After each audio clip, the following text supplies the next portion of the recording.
મહાનગરપાલિકા ચૂંટણી પહેલા અમદાવાદના અનેક વોર્ડમાં સમસ્યાઓ હજી પણ નથી ઉકેલાઈ, ત્યારે વેજલપુર વોર્ડમાં કામ પૂરા થયા છે કે પછી અધૂરા રહ્યા? જાણીએ શું છે વેજલપુરની સ્થિતિ।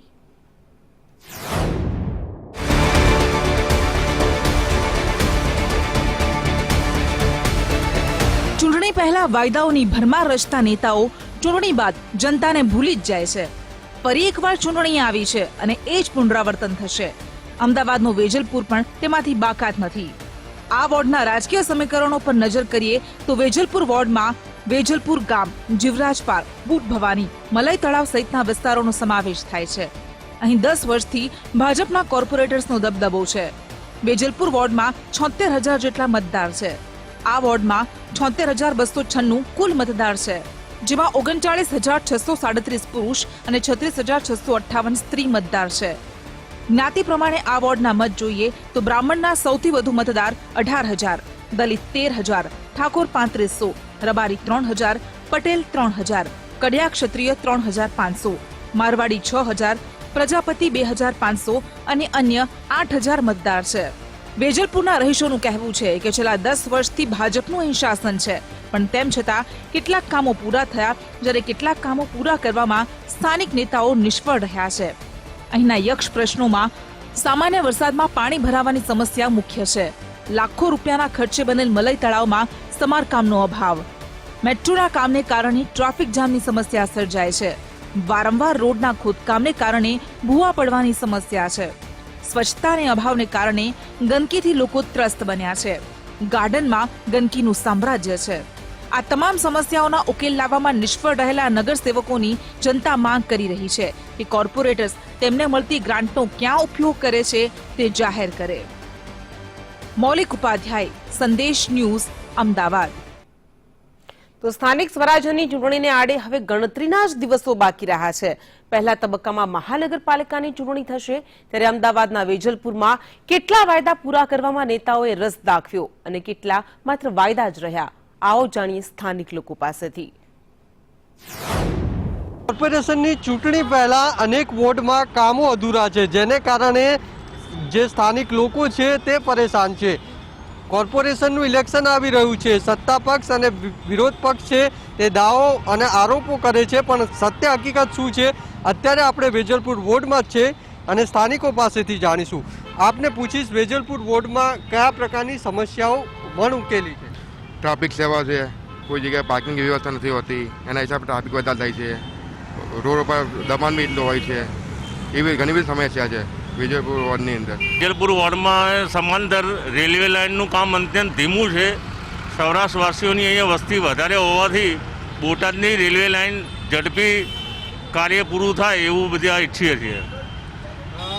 વેજલપુરમાં હું આ 20 વર્ષથી રહું છું, તો ત્યાં સુધી તો મેં તળાવમાં આજ સુધી મેં પાણી જોયું જ નહીં। જ્યારે મારા નોલેજ પ્રમાણે તો લાખો રૂપિયાનું અહીંયાથી તળાવ બનવાનું કર્યું છે, પણ આજ સુધી અમે લોકોએ કોઈ દિવસ તળાવમાં પાણી નથી જોયું।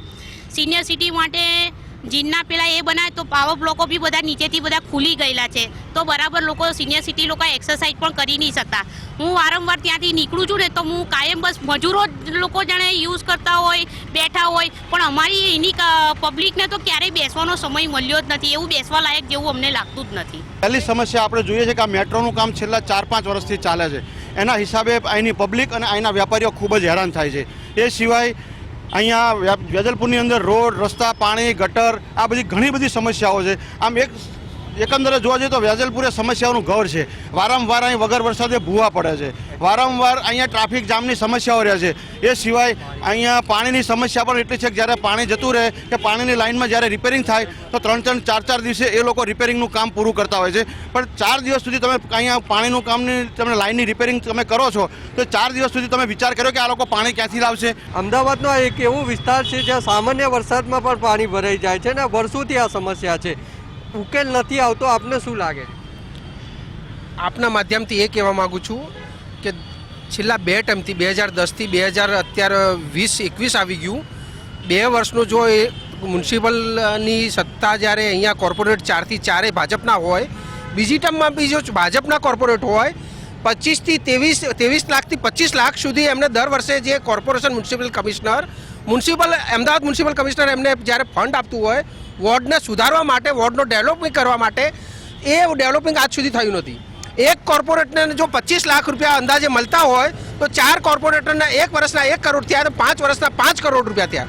એટલે 2 ટર્મના હિસાબે 10 કરોડ રૂપિયા આ લોકો કયા જનધન ખાતામાં નાખ્યા છે કે અત્યાર સુધી આ વેજલપુર વોર્ડમાં ના તળાવ બન્યા, ના નવી સ્કૂલો બની, ના નવી આરોગ્ય વિભાગ બન્યા. આ ભારતીય જનતા પાર્ટીના શાસકોને એક ટેવ પડી ગઈ છે શોર્ટકટની કે ભાઈ આપણે દિલ્હી બતાવીશું એટલે વેજલપુર જીતી રહીશું.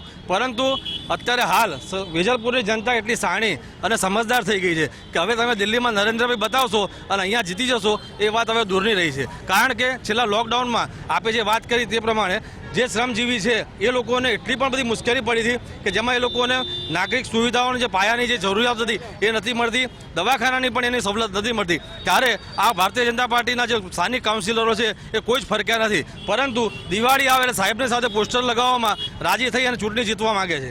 બિલકુલથી પોસ્ટરો લાગે છે, વાતો થાય છે કામની, પરંતુ વેજલપુર વોર્ડમાં કામો અધૂરા છે. અમદાવાદના અન્ય વોર્ડની જેમ આ વોર્ડ પણ લોકોની સમસ્યાથી ઉભરાયેલો જોવા મળે છે.